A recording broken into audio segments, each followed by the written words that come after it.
Hello, Interior Alaska. Joe Cook here once again, the sports seat for you this Tuesday. Hope you're having a good day and you've been safe out there on the roads. But now let's get to some sports. Revenge or payback can be sweet sometimes. In the Glenn Vandergraw Diamond Classic Wrestling Tournament over the weekend, West Valley's Dady Agnew got his.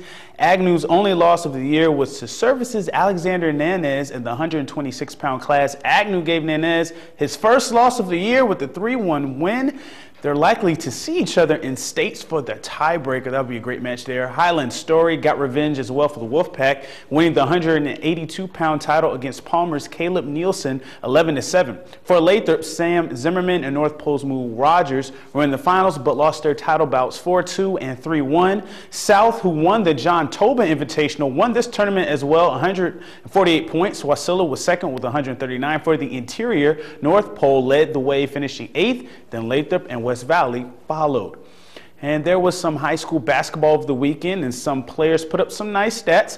In the girls' basketball, the North Pole Patriots missed out on a chance to be tournament champs with the 59-51 loss to Thunder Mountain. In the Thunder Mountain tournament, Josie Broderick hit 27 points and 18 rebounds. All the teams in the tourney finished with 2-1 records, so there was no declared champion. The Lady Rams of Monroe fell to the Valdez Buccaneers with the 46-27 loss. The Rams are now 1-9 overall. In boys basketball, the Monroe boys shipwrecked the Valdez Buccaneers 73-22 on Saturday. Scooter Bynum had 9 rebounds, 7 on the offensive glass, 6 steals, 3 assists, and 0 turnovers. Great stat line there. David Stepovich led Monroe with 19 points. The Rams just defended and rebounded with 22 offensive boards and forced 28 turnovers. The Rams are 13-1. And now the Natick women basketball team, they were swept on the road on their recent trip. Their previous 2 losses were by at least 15 points, and these weren't as bad. At Seattle Pacific, an 82-71 loss, the Nannicks forced 24 turnovers and were led by Jacqueline Lovato's career-high 19 points. The Nooks were down by 30, but they made a 27-7 run late in the game to close the gap. At Montana State Billings, the Nannicks held the Yellow Jackets to a season-best 29% shooting, but the Nooks turned the ball over 24 times and couldn't put together a late run in the 73-67 loss. The Nooks had 4 players in double figures in that game with April Foot's game-high 17. Now the Nannicks have 2 more games coming up this week, but they're in the Patty Center. Thursday night, it's a Central Washington matchup, and Saturday they take on Northwest Nazarene. Staying on the hill, we go to the rifle team, who had an impressive outing against the number 3 Kentucky Wildcats in their last rifle match. But was it enough, though? The Nannicks posted a season-high 4,687 points, but the score came short of Kentucky's 47-05. The Nannicks score broke their earlier season high of 47-60, which was against number 1 West Virginia back in November. The rifle team had season highs in both air rifle and small bore. The Nannicks were only down 1 going to air rifle, but Kentucky had a number of shooters post 590s or better to pull away. Sophomore Ryan Anderson led the Nooks in both events and finished 2nd overall with a 587. And 4th with a 585 was freshman Tim Cherry. The Nannicks have some confidence, but it won't get easier as they host the number 2 TCU Horned Frogs Saturday and Monday in the Patty Center.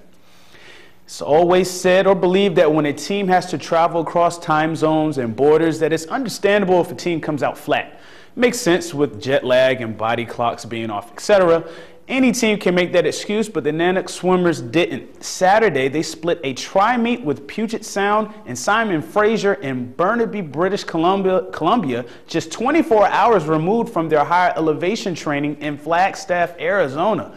The Nannicks lapped Puget Sound with an 80-37 win, and then number 15 Simon Fraser surpassed the Nannicks in 75-74 decision. Junior Benty Heller won the 100 freestyle, her signature event, in 59.28 seconds and took 3rd in the 50 free. Margot Adams, a sophomore, won the 100 butterfly in under 1 minute 5 seconds. Daniel Lyons won the 200 individual medley.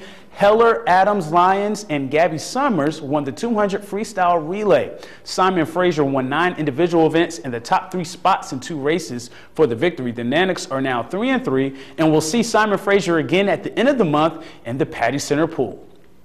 And the last notes for the sportscast, the HL announced that Jason Agnes of the Ice Dogs is the West Division Player of the Week.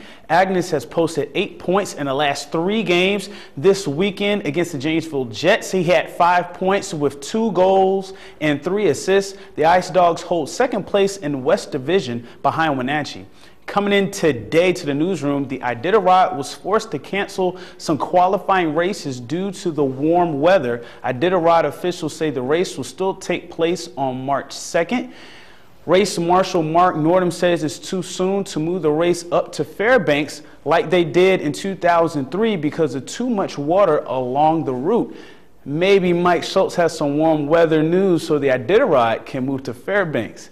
And that'll do it for sports tonight. Thanks for rocking with me for a little while. For KTVF Sports, go to Twitter, YouTube, download our new mobile app, or when all else fails, just go to webcenter11.com. Stay cool, Alaska. Mike Schultz has your full weather forecast coming up next, and we'll catch you next time.